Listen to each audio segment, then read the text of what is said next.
shit, the wild ones. Yo, it was a lot though, man. I mean, you know, when you think about being around the clan, these are some of the most funniest niggas in the world, you know what I mean? Like, we consider us like the Fat Albert gang, like for real.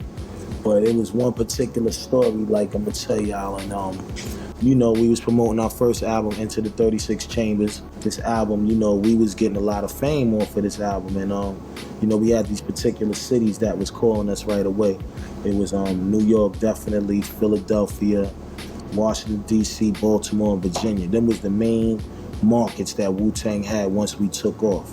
This is when we was in Virginia, because, you know, Virginia was our city, like, back in the day, like, you know, between New York, Philly, Baltimore, D.C., and Virginia. Virginia, I gotta say, was repping us the hardest, though. So, you know, we out there or whatever. We just finished the show. You know, we all on some, you know, bugging out, hanging out shit, you know what I mean? Getting some shorties or whatever. So, you know, we shooting to another city. So we on the tour bus. So now, you know, everybody get to the show or whatever. We snatch up some broads. Now, remind you, the broads is, you know, they strippers and all of that, you know what I mean? So, you know, it's cool. It's 100 of us or whatever. We all on the bus or whatever. So, it was this one particular shorty that I had, right? She was a little G though, you know what I mean? Like, she was real firm about how she felt about her career as being a stripper or whatever. You know what I'm saying? There was some other females on there. So, you know, we all on the back of the bus, you know, so, you know how somebody's just sitting around and they start acting like they want to gas up a fight, like, between two of the chicks. So, you know, because everybody was like, yo, Ray, your shorty look live. But then it was another shorty in there that he was like, yo, but she look live too. So what was going on at the same time was niggas was amping up a fight between both of them. The clan is doing it. This is how foul the clan is. Because, you know, boom, it's like after the night or whatever we talking about. He like, yo, we ain't even getting no pussy or nothing. They was on some money shit, you know what I mean? We wasn't paying nothing, so they kept it real.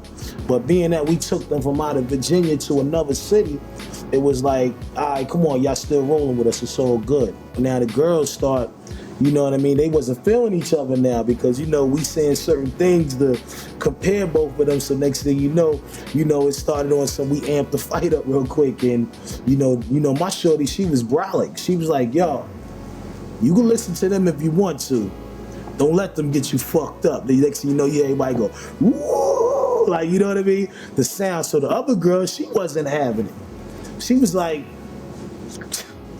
play yourself if you want to. So now the bus is rocking. We driving or whatever, you know, the driver's in the front or whatever, the bus is rocking. Look like it's about to get on. You know, I'm seeing everything happening on some wow, on some now here come this shit. So next thing you know, for some reason, they just went at each other. They locked on each other. Next thing you know, one of them I just heard say, ah. Yo, next thing you know, she looked at her leg, backed up. This girl had a chunk of meat in her leg. My shorty done cut her. Boom, ripped her, bomb. Next thing you know, like you seen white meat in her leg. You know what I mean? Like the girl really got at her. You know what I mean? So all this is taking place on the bus, you know what I mean?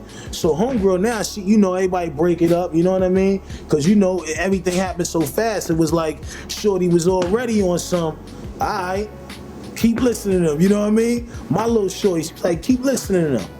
Telling the other girl, so you know, everything just happened so fast that when she cut the other girl, she just went crazy. So everybody had to calm everything down. So remind you, we on the tour bus still riding on our way to the next destination. The girl that got cut, she was saying all kind of shit. I'm calling the police on y'all. I'm saying y'all raped me. I'm saying this and that and this and that. So everybody on the bus went from laughing to like, oh shit. The other shorty, she crying because she feel like she got gassed into all this shit or whatever and ain't want that situation to happen. So you know now, it's crazy on the bus now. It's crazy. We still driving though. Next thing you know, why the bus get pulled over in the mix of all this shit. Oh man, everybody's head was down like this, like, oh shit, look what's about to take place now. So you know, boom. Everybody trying to keep them at bay, keep them cool, or whatever. Now remind you, when we got pulled over, It wasn't the fact that we was violating. It was the fact that the driver, I guess one of his lights or whatever, it was out, but it was black. It was blinking. So the cop just pulled him over and just was telling him like, "Yo, your back light is blinking in and out." So we had to keep the shorties back there cool. Now remind you, homegirl bleeding, like, you know what I mean? We get out of that one, you know what I mean? Keep everything cool or whatever, calm everything down. So now we driving, and the girl that got cut, she's still like flipping, like she ain't just taking that one like that. Cause strippers, they care about their bodies though. You feel me? They care. It's like, how you gonna get a job if you getting cut and you got scars on your body? You know what I mean? So when I tell you everybody since all that happened, cause the other girl, we pulled over at a rest stop. She jumped off and did her. She broke out.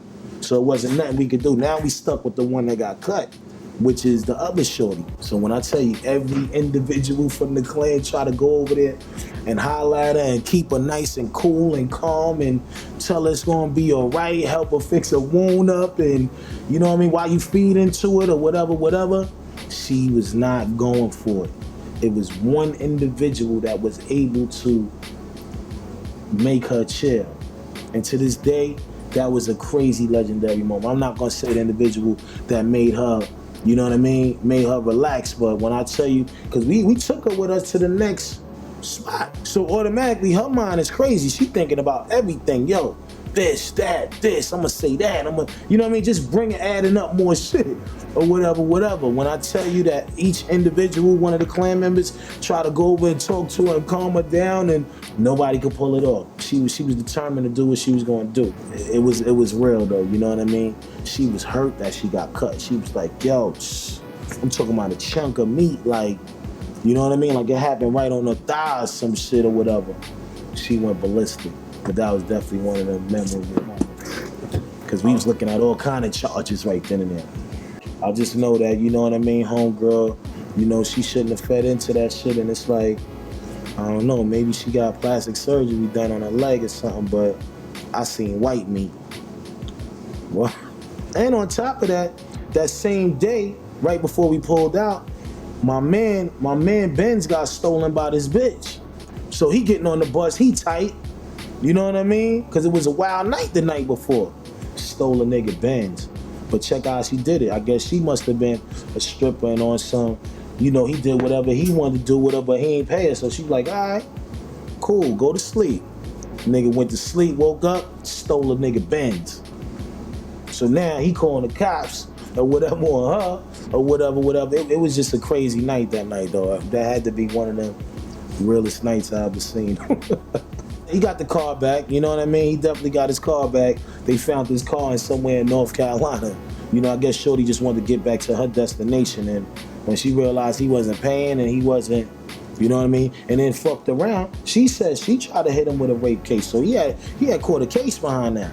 But it's like she didn't have the proper evidence to really, you know what I mean, make it seem like that happened. She was just tight because niggas try to leave her in another city on some because she ain't doing what she do. Back then, VA was that kind of city. All kind of people was loving Wu, you know what I mean? So you know how niggas is, they gonna get in front of, yo, come on, yo.